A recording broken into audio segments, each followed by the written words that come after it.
Ya, lo ketemu lagi. Hari ini kita akan bersiap-siap lagi. Kita akan TO lagi, US atau sekarang namanya ASAJ ya. Asesmen sumatif akhir jenjang. Oke, kita punya 40 soal akan kita bahas. Yuk kita mulai aja yang pertama. Yang pertama kita diberikan soal seperti ini. Hasil pengukuran panjang pensil pada gambar tersebut adalah Oke, yang sebelah sini 12 cm, yang sebelah sini 16 lebih 1 nih. Berarti di sininya 16,1 cm. Kalau kita kurangkan 16,1 dikurangi dengan 12, jadinya 4,1 ya. Jadinya 4,1 cm. Kalau mau jadi milimeter tinggal kali 10 ya. 4,1 kali 10 itu 41 milimeter. Ketemunya yang ini. Oke, soal nomor 2, dari gambar tersebut partikel-partikel pembentuk zat gas dan zat cair.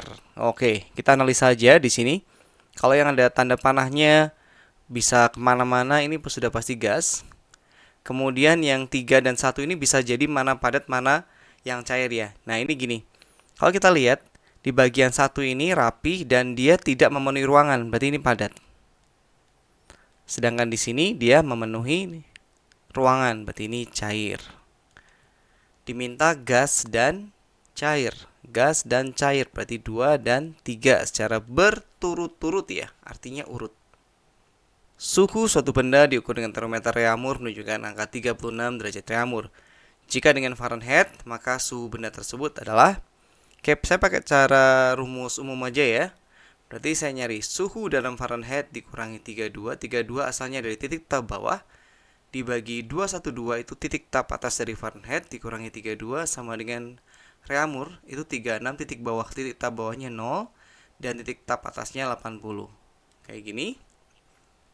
Kita jadiin F-32 per ini jadi 180 sama dengan 36 bagi 80. Ini kita bisa bagi 4 dulu ya. 36 bagi 4 itu 9, 80 bagi 4 itu 20. Sehingga F-32 sama dengan 9 per 20 dikalikan 180. 0 jadi coret, 18-nya juga dicoret. Berarti di sini 18 bagi 2, 9. Sehingga F sama dengan 9 kali 9, 81. Jangan lupa ini pindah ke sana, jadi plus 32. Jadi ini adalah 113 derajat Fahrenheit.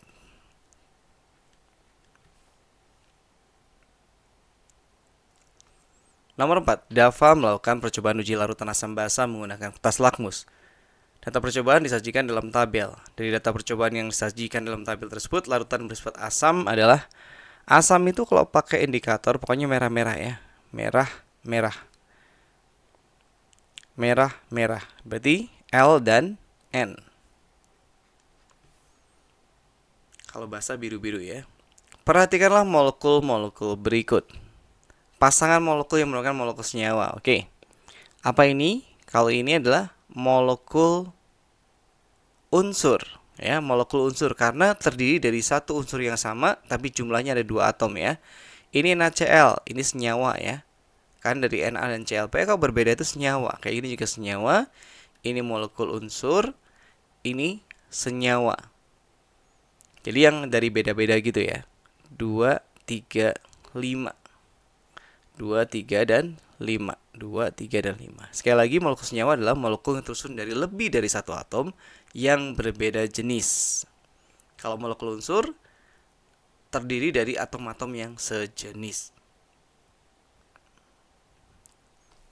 Perhatikan pernyataan berikut. Ini harusnya ada nomornya ya. 1, 2, 3, 4, 5.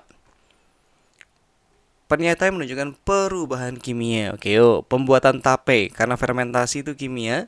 Beras ditumbuk jadi tepung itu fisika. Padi menguning pematangan itu kimia. Sumbu lilin. Nah, kalau sumbunya itu kimia. Kalau lilinnya sendiri yang bisa mencair itu fisika. Es mencair itu fisika. Berarti perubahan kimianya ada di 1, 3 dan 4.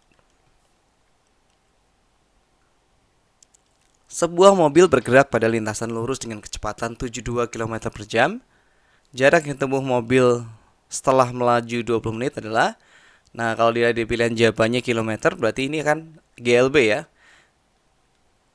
Jarak sama dengan kecepatan kali waktu aja. Dan di sini jam ya. Nah, 20 menit itu berarti 20 per 60 jam alias 1 per 3 ya. Jadi sama aja dengan 72 dikalikan 1/3, nanti ketemunya adalah kilometer. Ya, 72 bagi 3 itu 24 ya. Jawabannya yang B. Balok P dan Q memiliki gaya seperti gambar tersebut. Jika usaha yang dikerjakan pada kedua balok sama besar, usahanya sama besar ya. Perbandingan perpindahan balok P terhadap balok Q adalah, oke, yang pasti kita harus cari dulu resultan gayanya dulu ya. Dan usahanya sama itu ya. Kita harus perhatikan baik-baik itu ya. Di sini 10 ke kanan berarti di 36 ya. Atau ini dulu deh. 26 kurangi 21 dulu 5 ya. 5 berarti ini 15. 15 ke kanan gitu ya, 15 Newton. Sigma F-nya yang punyanya P. Sedangkan di sini kalau kita lihat ini 23 ke kiri. 18 tambah 15 itu 33 berarti 10 ya. Sigma F yang Q 10 Newton ya, ke kanan.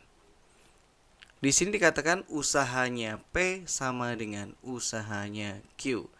Padahal usaha itu adalah apa? Sigma F kalikan S. Di sini sigma FQ kalikan SQ. Sigma FP kali SP sama dengan sigma FQ. Ya, oke, kita masukin di sini 15 Newton yang P.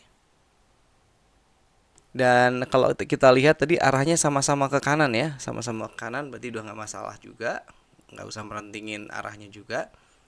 SP ini yang kita cari perbandingannya, sigma FQ-nya adalah 10 Newton dikalikan SQ. Yang ditanyakan adalah, ini boleh dicoret ya. Yang ditanyakan adalah perpindahan yang P terhadap Q. Oh, udah. Berarti tinggal nyusun gini aja. SQ-nya kita pindah ke sebelah kiri. Jadi kayak gini. 10-nya di sini. 15-nya pindah ke bawah sini. Karena pindah ruas lah gitu ya. Dibagi 5 bagi 5. Ketemulah 2/3.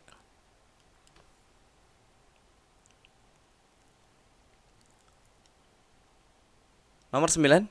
Sebuah mobil dengan massa 20.000 kg. Ya, ini mobilnya ya gambarannya nggak cocok ya, karena mobil kayak gini nggak akan nyampe 20 ton ya.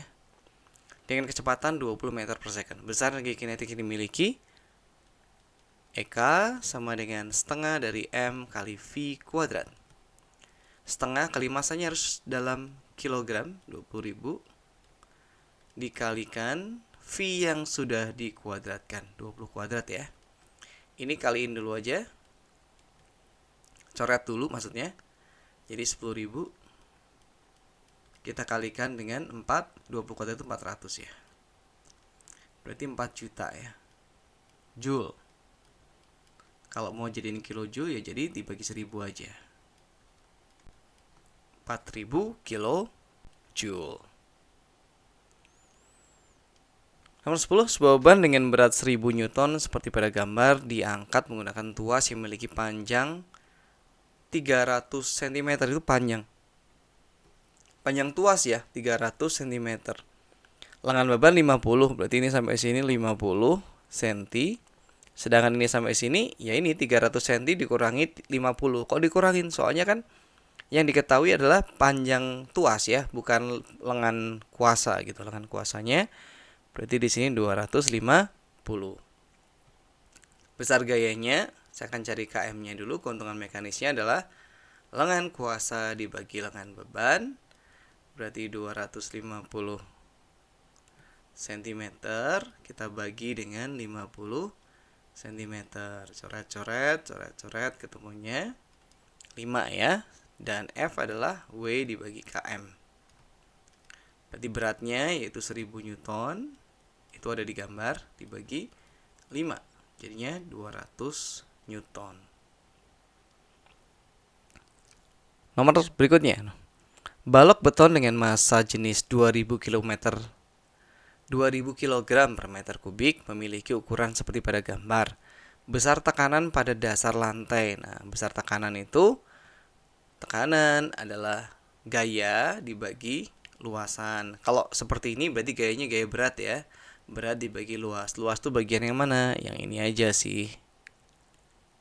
Nah, bagian ini aja nih. Berarti luasnya panjang kali lebar ya. 2 kali 1 ya, 2 meter persegi. Nah, di sini tapi ternyata beratnya belum ada. Ya udah kita cari dulu ya.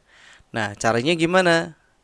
Nah, cuma ada massa jenis. Ingat bahwa massa adalah Rho kali V ya. Massa adalah massa jenis dikalikan volumenya. Massa jenisnya 2000, volumenya kebetulan gampang ya. Panjang kali lebar kali tinggi, 2 kali 1 kali 0,5 berarti 1 ya. 2 kali 1 2, 2 kali setengah 1 ya. 1 meter kubik. Ya udah. Kilogram per meter kubik kali 1 meter kubik, kebetulan angkanya adalah 2000 kilogram juga kebetulan ya. Nah, di sini W itu M kali G dibagi luasan. Berarti tinggal ini kali gravitasi 10 ya. Berarti 2000 kali 10 dibagi dengan luasnya 2 ya. Satuannya udah sesuai semuanya ya.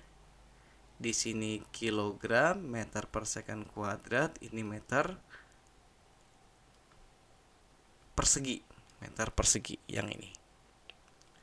Oke, berarti 10.000 ya ini ya. Duanya dicoret, nah 1000 kali 10 10.000. 10.000 Newton per meter persegi, atau boleh juga disebut 10.000 Pascal. Peristiwa yang akan terjadi pada posisi benda langit seperti pada gambar disebut adalah di sini bulannya, di sini bulan, bumi, matahari. Berarti ini gerhana bulan ya. Gerhana bulan. Jika waktu untuk melakukan A, B, C adalah 0,4, segini itu 0,4 second. Jarak A sampai C-nya adalah 10 cm. Maka periode ini nggak usah pakai rumus ya, kan ABC itu setengah getaran. Setengah getaran aja 0,4. Maka satu getaran penuh waktunya ya 0,4 kita kalikan 2 yaitu 0,8 second. Sedangkan amplitudo itu adalah ini loh, dari titik seimbang ke kanan atau ke kiri. Berarti cukup setengahnya dia ya, 5 cm. Berarti 0,8 second dan 5 cm. Ini ya, kurang satuan tuh ya. Nomor 4, sebuah lilin menyala di depan cermin cekung. Cermin positif nih. Seperti pada gambar, jika jarak fokus cermin 15 cm, maka jarak bayangan yang dihasilkan adalah ini SO nih ya. Oke, 1/SI atau jarak bayangan ya, seper ya maksudnya ya. 1/F dikurangi 1/SO berarti 1/15 dikurangi 1/20. Kita bisa ubah masing-masing menjadi 60 ya. 15 supaya jadi 60 kalikan 4, atasnya juga dikalikan 4. 20 supaya jadi 60 kali 3, atasnya juga kali 3. Tandanya mengikuti. Sehingga 1/SI itu 1/60. SI dibalik ya, 60 cm. 15. Seorang siswa melakukan percobaan menggosok batang kaca dengan kain sutra, ebonit dengan wool. Oke, dari pasangannya udah tahu ya. Batang kaca itu akan jadi positif, sedangkan kain sutranya akan jadi negatif. Ebonit itu mirip plastik, dia akan jadi negatif. Benang woolnya dia akan jadi positif. Kita tinggal cari yang cocok aja dengan ini. Batang ebonit, dari sini dulu. Batang kaca berwarna positif karena elektronnya pindah ke kain sutra. Bisa jadi nih. B, batang ebonit bermuatan negatif, betul, karena protonnya, pokoknya ada protonnya, ini salah nak. Batang kaca bermuatan negatif, nah ini salah. Udah pasti yang ini. Nomor 16, jika R1 6 ohm, R2-nya 10 ohm, R3-nya 15 ohm, dan kuat arus yang mengalir melalui R1 sebesar 2 ampere, ini 2 ampere.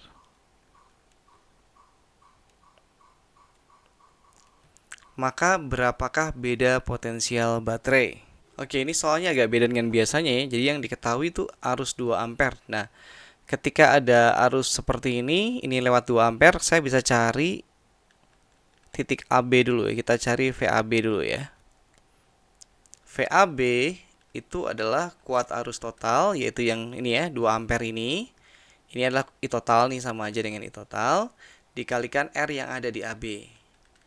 Berarti 2 ampere dikalikan, nah ini kita cari dulu VAB dulu ya. RAB itu berarti kan paralel ya. 1 per RAB sama dengan 1 per 10 tambah 1 per 15 per RAB. Ini sama aja dengan, kita jadiin 30 aja. Yang atas ini dikali 3, yang di sini dikalikan 2. Sehingga RAB kebalikannya ya. 30 dibagi 5. 30 dibagi 5 sama dengan 6 ohm. Berarti kuat arus yang melewati tegangan yang melewati sini adalah 2 ampere dikalikan 6 ohm. Berarti ketemunya 12 volt. Nah, kalau udah kayak itu bisa ketemu ya. Nah, tegangan AB udah ada nih, anggap aja ini tegangan depannya V1 gitu ya. Atau ya V1, V yang di sini maksudnya. Berarti kan kuat arus total kalikan hambatan 1 gitu kan. Berarti 2 ampere juga dikalikan 6 ohm. Oh, ketemunya 12 volt juga. Berarti V totalnya atau V sumbernya ya 12 volt tambah 12 volt, yaitu 24 volt. Oke, berikutnya. Keluarga Pak Parjo menggunakan 4 buah lampu masing-masing 25 watt. 4 lampu ya.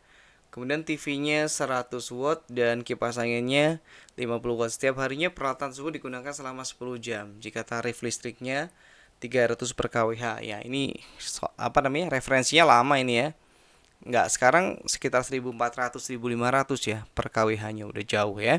Oke, kita cari dulu yang pertama lampu ya. Yang lampu berarti 4 buah dikalikan 25 watt dan dipakainya semuanya 10 jam ya. 10 jam, 10 hour ya, 10 jam. Kita jumlahkan dulu, 4 kali 25 100, 100 kali 10 1000 ya. 1000. Mungkin kita kasih jarak dikit ya. 1000 watt hour. Kemudian yang lainnya TV 1 berarti ya. Nggak usah ditulis, langsung di sini aja, 100 watt dikalikan setiap harinya peralatan tersebut digunakan semuanya 10 jam ya. Berarti ini juga 1000 juga. Terus yang kipas angin 50 watt dipakainya 10 jam juga nih. Cukup boros nih ya. 500 watt hour. Kita jumlahkan jadi 2500 watt hour. Nah, 2500 itu ini kurang jelas tulisannya. 2500 watt hour itu kita akan ubah menjadi kilowatt karena patokannya kilowatt kan. Berarti kita bagi 1000. Ya, karena watt ke kilowatt itu mirip dengan M ke kilometer deh, meter ke kilometer gitu. Jadi udah ketemu kWh, kita kalikan tarifnya, boleh 300 per kWh dikalikan 30 hari. Oke, kita coret-coret dulu yang di sini. Ini dengan boleh yang ini ya. Berarti tinggal 25 kali 3 75 kali 3 225, nolnya masih 2. Oke, berarti yang ini. Pernyataan berikut yang merupakan ciri-ciri trafo step up. Trafo step up itu jumlah primernya lebih kecil dari jumlah lilitan sekundernya. Tegangan primernya lebih kecil dari tegangan sekundernya, tapi kuat arus primer itu lebih besar daripada kuat arus sekunder. Kita cari yang kayak gini ya.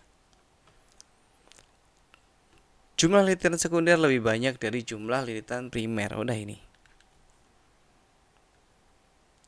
Nomor 19. Perhatikan beberapa bahan kimia tersebut. 1. Garam dapur. 2. Natrium benzoat. 3. Gula pasir. 4. Asam asetat. Zat aditif alami pengawet. Alami itu adalah garam dapur, bisa jadi contohnya ikan asin, dan gula pasir contohnya manisan ya. Kalau cuka, nah cuka ini kan udah dibuat dari ini ya, difermentasi ya. Berarti kalau yang sebagai pengawet alami yang udah langsung bisa dipakai, garam dapur dan gula pasir. Pernyataan berikut yang menunjukkan gejala alam biotik, berarti gejala alam yang ada hubungannya dengan hidup ya, makhluk hidup gitu.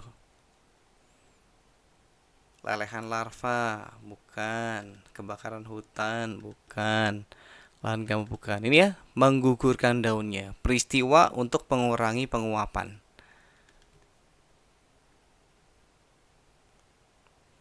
Oke, di sini kalau kita lihat ditunjukkan di sini ini antara revolver dengan lensa objektif ya. Saya mau ke objektif, saya mending gini ya. Nah, karena yang ditunjuk yang di bagian atasnya revolver ya. Ya kalau saya lebih ini sih, mengatur fokus objek. Jadi pakai fokus yang berapa? 10 kali lipat, 20 kali lipat, atau berapa gitu. Perhatikan pernyataan berikut. Nomor 1. Cumi-cumi mengeluarkan tinta apabila merasa terancam. Cicak menangkap nyamuk untuk dimakan. 3. Pohon pisang bertunas. 4. Kerbau berkubang, ya ampun. Kerbau berkubang atau mandi lumpur ketika cuaca panas. Ciri-ciri memerlukan makan dan kemudian ciri keduanya berkembang biak.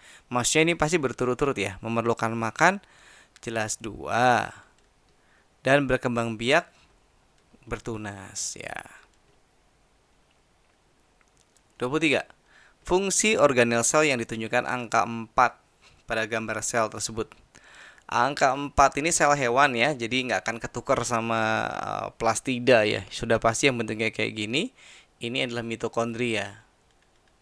Ya, mitokondria itu untuk pernafasan atau energi ya. Ya, menghasilkan energi. 24. Dari gambar tersebut, pasangan individu yang dapat dimasukkan ke dalam kelompok yang sama. Kelompok yang sama sih. Kalau ini sih 1 sama 3 bisa. 2 dengan 4 bisa. 1, 3 nggak ada. 2, 4 ada. Nah, gitu. Krustasea ini insekta ya. Oke, nomor 25. Bentuk interaksi yang dilakukan oleh pasangan makhluk hidup tersebut adalah, ya ini buat yang nggak tahu, ini adalah semut dan kutu daun. Semut dan kutu daun tuh sama-sama dapat untung ya. Semutnya itu dapat itu cairan manis, sedangkan kutu daunnya dapat perlindungan. Mana ini? Mutualisme, semut dapat madu dari kutu. Kutu mendapat cairan nektar, bukan ya. Mutualisme, semut mendapat madu dari kutu, sedangkan kutu mendapat perlindungan. Nah, ini yang lebih cocok ya.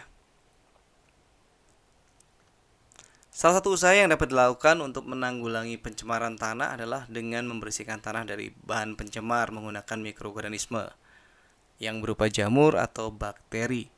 Peranan jamur atau bakteri pada proses tersebut adalah, nah ini isinya ya, menguraikan bahan pencemar tanah. 27.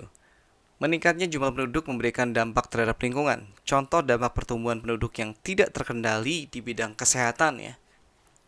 Nah, kalau bidang kesehatan sudah pasti menyebarnya wabah penyakit dengan cepat. 28. Dari gambar tersebut urutan nama tulang yang tepat untuk bagian A. Tulang hulu ini ya, hulu. Sedangkan yang B ini di sini, ini rusuk jati nih. Sedangkan C, nah C ini kalau posisinya agak atas ya ini tulang badan ya. Nah, kalau yang pas runcingnya itu ya taju belang gitu ya. Kita cari yang dekat-dekat ini aja dulu ya. Tulang hulu, rusuk jati, tulang badan. Nah, ini yang paling mendekati ya. Karena kalau kita lihat dari pilihannya, ini menuju ke tengah ya, berarti bukan tulang taju pedang. Dari gambar tersebut, proses jadi pada nomor 4 adalah empatu usus halus ya. Kalau susah halus itu berarti paling di sini membunuh kuman ini mah di lambung ya, lambung mengendapkan protein susu juga lambung, pencernaan protein jadi pepton itu juga di lambung ya, pepsin ya. Berarti ini yang ini, tripsin. Pencernaan pepton jadi asam amino. Nomor 30 dari gambar tersebut proses yang terjadi pada nomor 4 itu alveolus ya. Alveolus itu pertukaran gas ya. Pengaturan volume udara, suhu udara, jelaskan penyerapan, enggak lah, oksigen ya. Oke, nomor 31. Dari gambar tersebut fungsi bagian ditunjukkan oleh X dan Y. Yang X itu bilik kiri ya. Bilik kiri itu berarti dia memompa darah ke seluruh tubuh. Oke. Memompa darah ke seluruh tubuh. Dari sini aja udah jawabannya D ini ya. Dan Y itu menerima darah dari seluruh tubuh. Oke. Nomor 32. Dari gambar tersebut proses yang terjadi pada bagian nomor 2 adalah dua nefron ginjal, semuanya nefron ya. Maksudnya 2 itu glomerulus dari nefron. Glomerulus itu untuk menyaring darah. Nomor 33, fungsi dari bagian P yang ditunjukkan pada gambar di atas adalah P itu ovarium. Ovarium adalah tempat memproduksi sel telur. 34, cara reproduksi yang dilakukan oleh tumbuhan pada gambar tersebut adalah inilah geragih ya.